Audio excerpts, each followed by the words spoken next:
So, yes, again, just a reminder, I don't do editing and all that. So, the beauty of, what you see in me moving my phone and this and that's just what it is.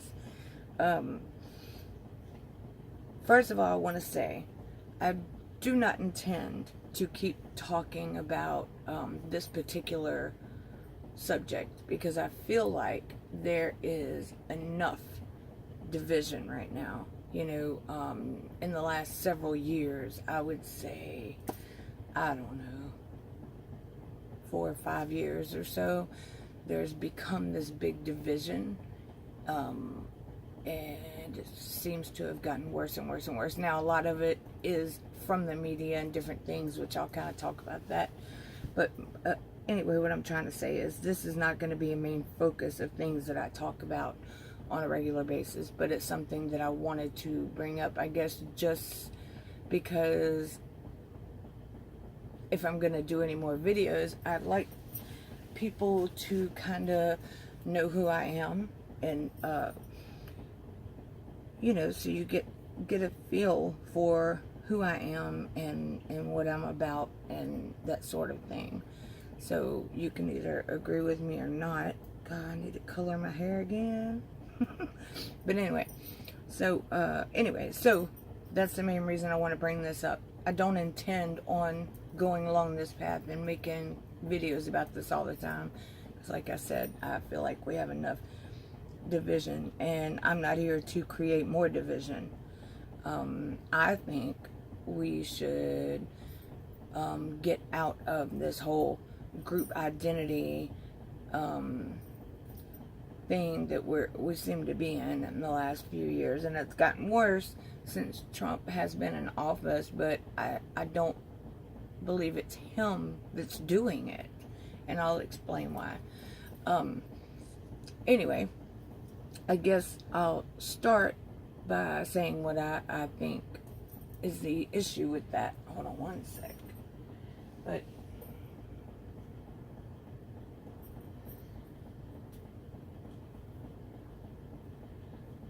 I think that the start of this, I'll start by saying that, it seems that, if you watch the news, all cops are bad, all cops are racist, obviously. White people think they're better than others, and they're all racist, and our president is racist and homophobic and xenophobic and misogynistic and every other possible negative thing that you can think of. He's it. I'm trying to think of what else. Anybody that's not gay is homophobic.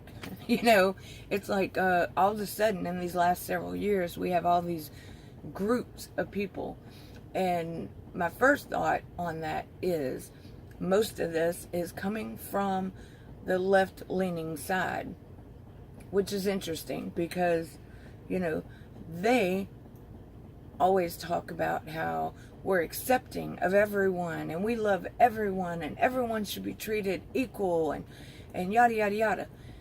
But at the same time, they are the people who are creating these groups.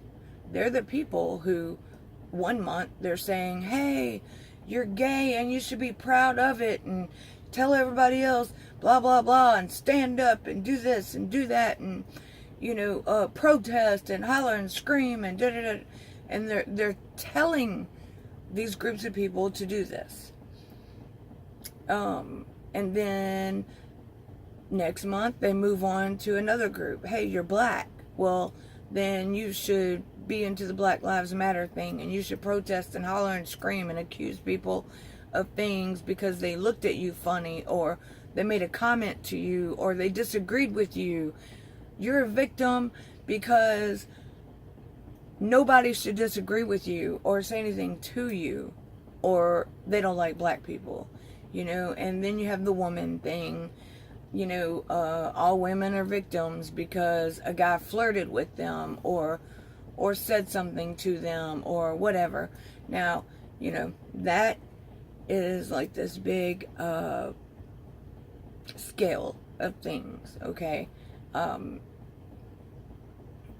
agree, raping someone is wrong. I agree, pushing yourself on them is wrong. Harassing them is wrong. I'm not saying any of that's right. But what I am saying is, I don't know, people are too soft nowadays, It's like, because a man hits on you and you're not interested, that's not rape.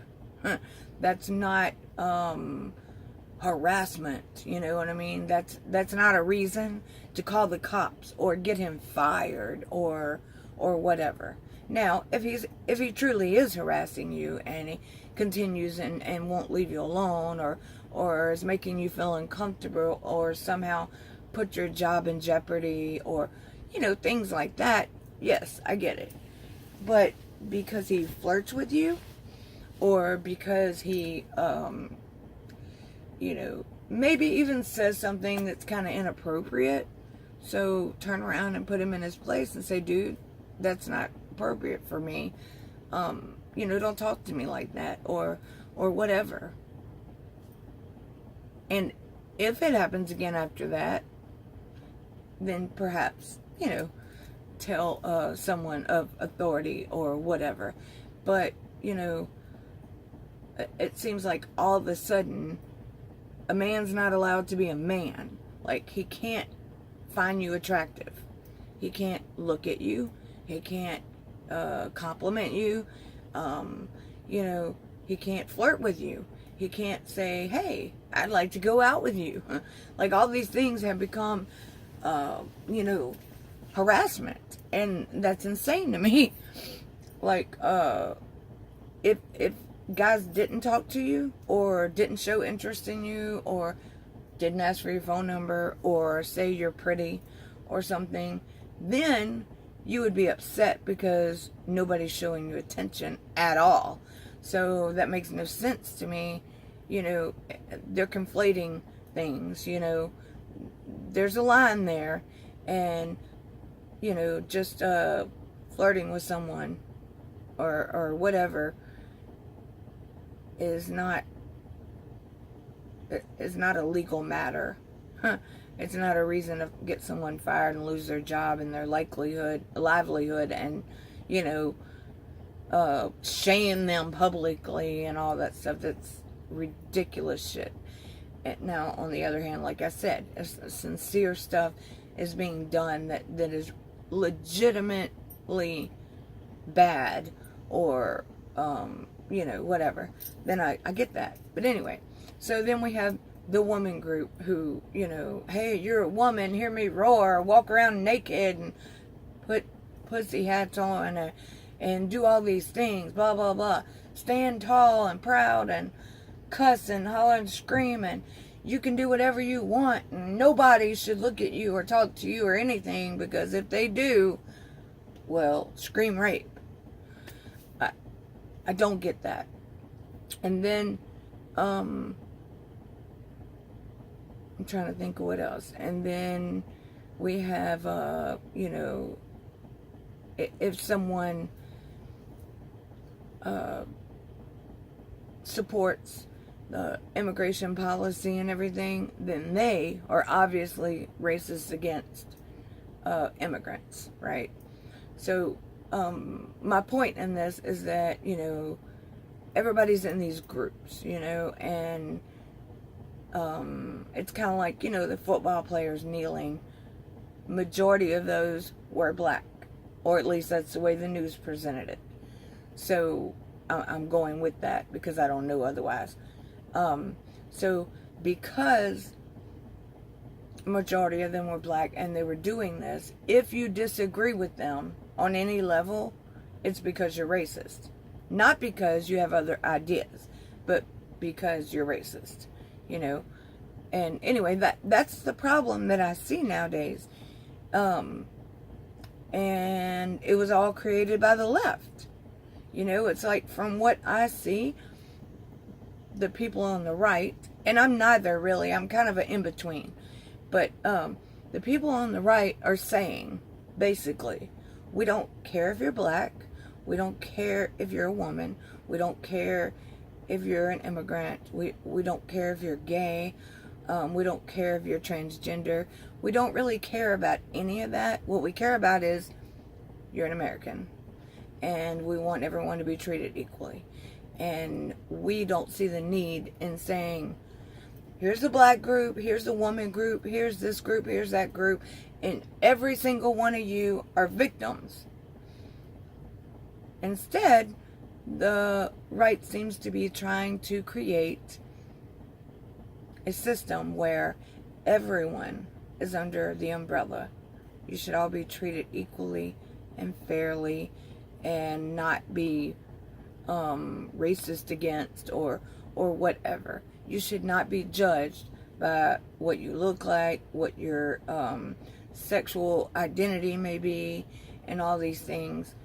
You shouldn't be judged by any of that. So instead of me, if I were, you know, the right, instead of me being on the right saying, oh, you're black, then I'm going to treat you this way, and you're a woman, I'm going to treat you this way, and you're gay, I'm going to treat you this way. The right is saying, I don't care who you are. Everyone should be on equal playing field. So I'm not going to go out of my way to make you feel this way, you feel this way, you feel this way. In my eyes, you're all the same. And the goal is, from the right, to, you know, allow everyone to be treated equal, allow everyone to flourish in the system, and grow businesses, get better jobs, training, get off of welfare, all these different things. That is what the right's goal is as a whole. The left are the ones that are saying, oh, well, you're special, you're this special little group, and you're a victim of this, this, and this, so everyone has to be extra nice to you and walk on eggshells around you because you're a victim. And then you over here, you're also a victim, and so everyone should treat you this way, and if they don't, then they're obviously, you know, judgmental and horrible people. You know, you see what I'm saying? Like, that's the way I see it. The left is purposely creating all these identity groups. The left being the people who are saying, we want to treat everyone equally and everyone has the same rights and blah, blah, blah. The left are the same people who are creating all these different groups and literally treating everyone different. You know, people complained about Trump, you know, in the beginning of the thing when one of the first executive orders he signed was on the transgender bathroom issue. And he said, you know, I don't really care about that. You know, what I care about is bigger issues. So, what I'm going to do is I'm going to sign this executive order and I'm going to leave it up to the states because I have issues to worry about within the government. Big issues. I don't care if you're transgender. I don't really care which bathroom you use. So, I'm going to leave it up to your states to decide how they handle it. So somehow that was interpreted that he was against transgender people, when in actuality he kind of went on the right-leaning side of that and saying that it doesn't matter to me if you're transgender or not. It doesn't matter to me where you go to the bathroom or whatever, as long as you're not bothering people and there becomes no issues. Do what you do. If you want to think about it, yes, transgender has become this fad lately, which is scary as hell, because we have young children that are being talked to by people, and I believe manipulated in situations. Children should not be able to decide a life-changing situation like surgery and hormones. No, that is so wrong. Now, once you turn 18 and you decide those things, that's on you. But I do not think that a 7, 8, 10-year-old child has the mental capability to make a decision like that. I just don't. So I would say in that situation, to love your child, support your child, continue to talking to your child, get them in therapy if you need to, whatever. I'm not saying to say, oh no, you're not what you say you are. I'm just saying there should not be any medical things that are permanent and all those things as a child, because children don't know what they want. You know what I mean? On the real, children change their mind from day to day to day to day. So that's not healthy for anyone. But anyway, so the thing I was trying to say is, before this fad came out, we actually have had transgender people in our society for many, many, many, many years. And every once in a while you may run into one, but it wasn't real common. Why? Because they didn't announce it.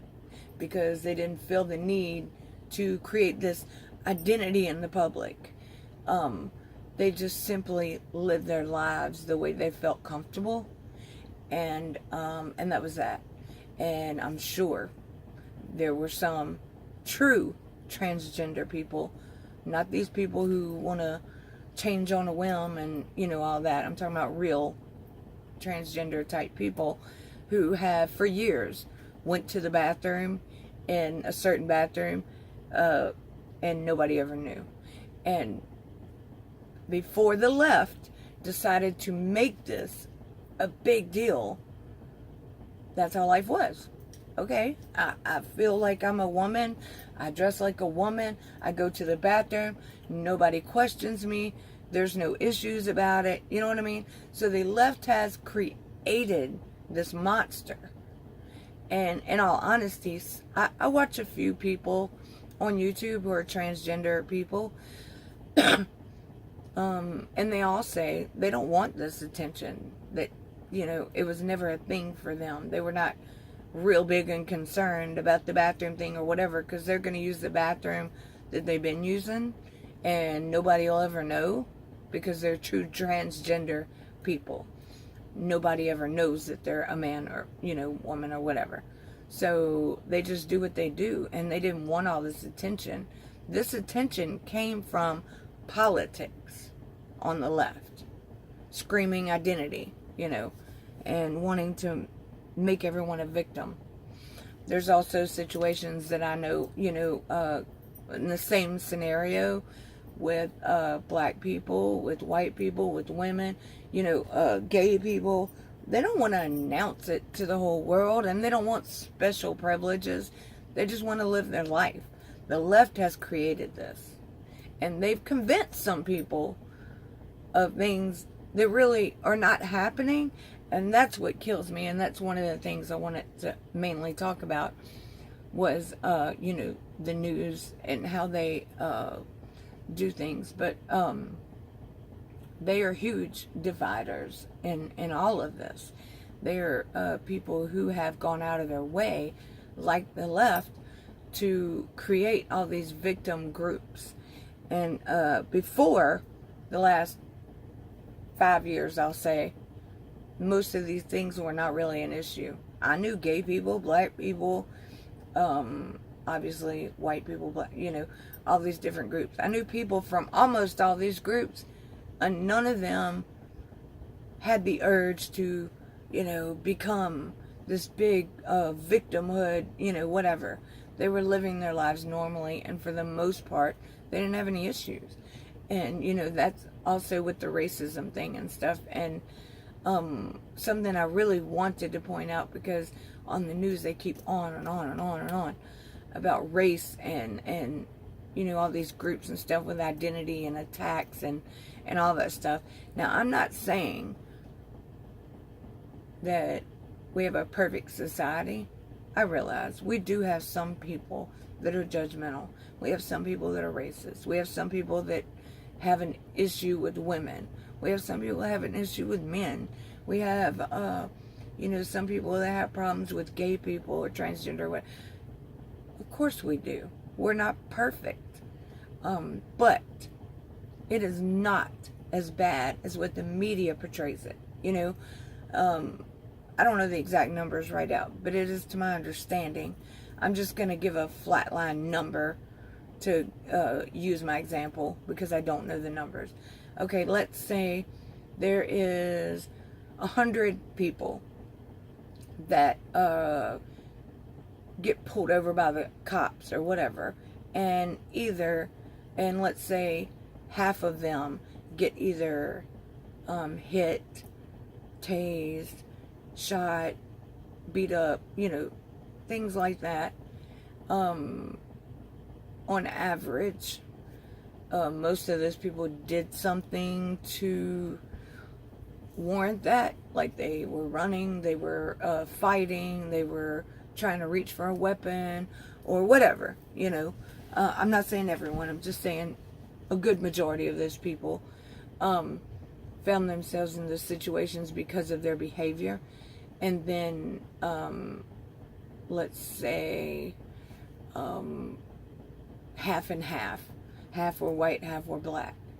The only ones we hear about are the black on the news. They don't talk about the white. So they make it look like black people in particular are being treated this way and no one else. But that's actually not a fact. I've seen a lot of stories on, reading stories and stuff. I've looked at some of the government, can't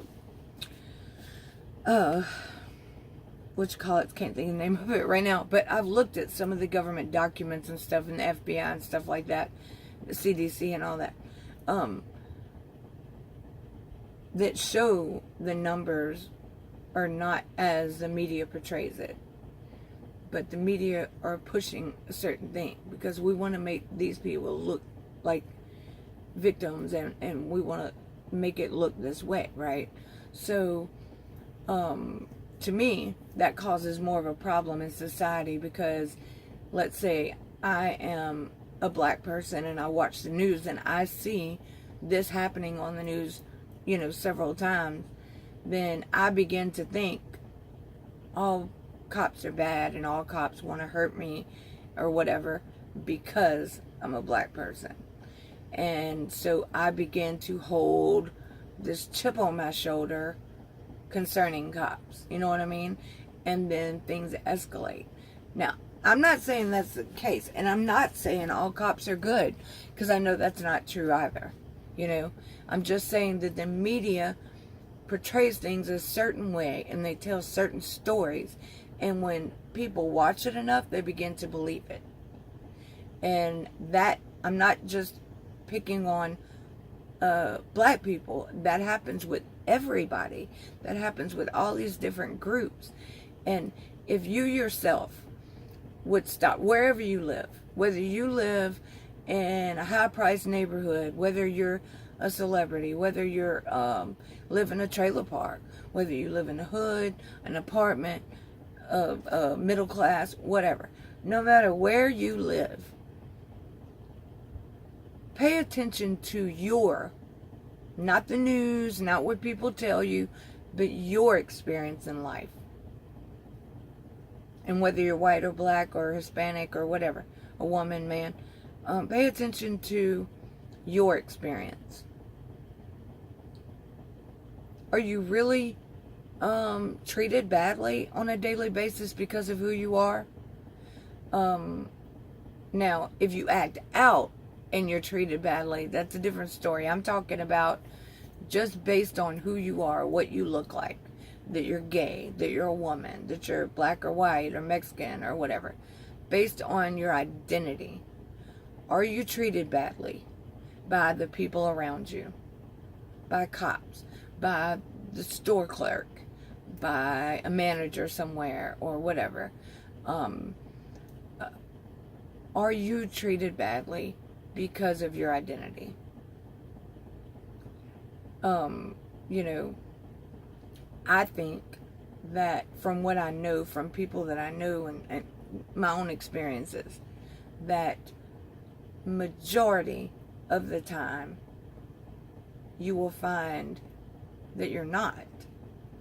So if you and you and you and you and you find that in your daily life there's not really a whole lot of discrimination and things like that, overall, there may be some, but I'm just saying overall, if your experience is fairly positive, and if your neighbor's experience is fairly positive, and your brothers and your sisters and you know all that, then where's the news getting this from?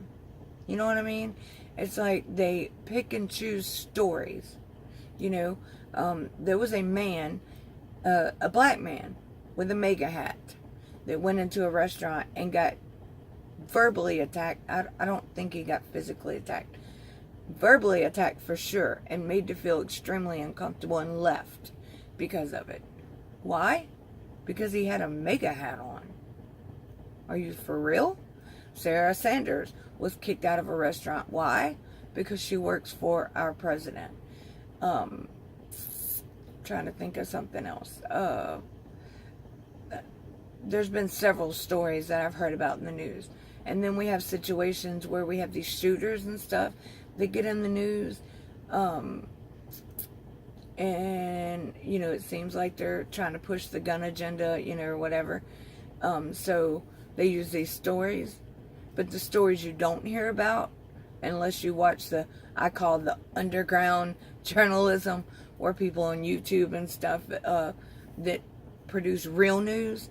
But if you watch CNN and things like that, you're not going to see those stories where a young man went into a Waffle House and saved people from being killed. You're not going to see the story about that man, I can't remember his name, in Texas, that heard the church being shot up.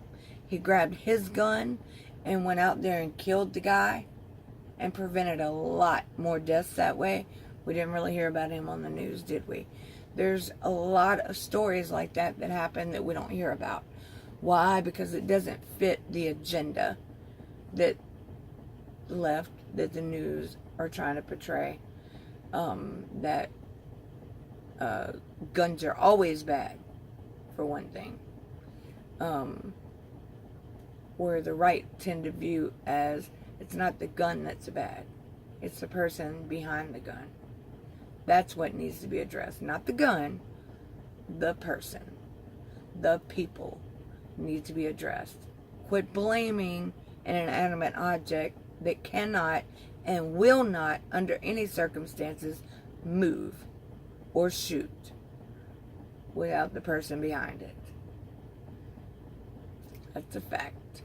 And they don't talk about all of the stabbings and things like that that occur in the news, because that does not fit the gun agenda, you know.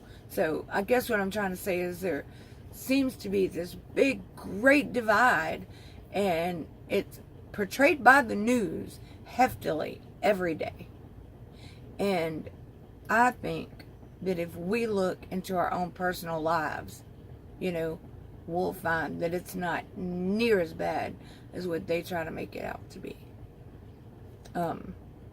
Which is sad, because I think that when people watch the news, sometimes they're like, and I used to be that person, be like, wow, what is what is happening? What is happening to our country, and all this hate and da-da-da-da-da, and then I find out, wait a minute, that's one instance out of millions of people. You know what I mean? And even if they show 10 stories, that's 10 stories out of millions. So it's not nearly as bad as what they make it out to be. And that's kind of my point, is that we really need to look into our own personal lives and our own experiences and not grow anger and hate towards any groups of people based on what we watch on television, but rather based on what's happening in our own lives. One more example, if my camera doesn't cut off, I want to say, you know, when all the Black Lives Matter stuff was going on and there were supposed riots everywhere, I don't know. I live in the Baton Rouge area, and we had some things happen here, right? We had Black Lives Matter protesting all up and down the highways. They went to the governor's mansion, all around, hundreds. And we did not have any riots. We didn't have any killings, any beating up or anything. We didn't have any of that stuff happening. And you know why you don't know that? Because they didn't talk about it on the news. They only talked about the ones that had these riots and killings and slayings and things. They didn't talk about the good ones. And since I know from personal experience what happened here, and it was not on the national news, it makes me wonder how many other towns, how many other states had these same peaceful protests. And by the way, we had blacks and whites and Mexicans and women and men that all went into these Black Lives Matter protests here, all together as a community. And no problems. Now, like I said, you didn't hear about that on the news. I heard about it on my local news. And I know some people that personally went. And that was great. I didn't go. You know why? Because I watch fucking CNN. And they talk about how all these riots are breaking out and people are killing each other. And it scared the hell out of me. So no, I didn't go. Would I have went if I'd have known it was going to be peaceful? Yes. But instead, I should have backed up and said, no, my community is better than that. But instead, I let the news influence me. Bad decision, because these people, I believe, were standing up for good causes. Overall, good causes. But anyway, I think we have a lot of ignorance. And some of it is straight from the news and the things that they say. But again, my point with that is how many other communities and cities, towns, states had very peaceful protests, and we didn't hear about any of those on the news. Just like with the school shootings, we had these big protests that happened, anti-gun protests. We also had some pro-gun protests of children that were in these schools. That wasn't on the news.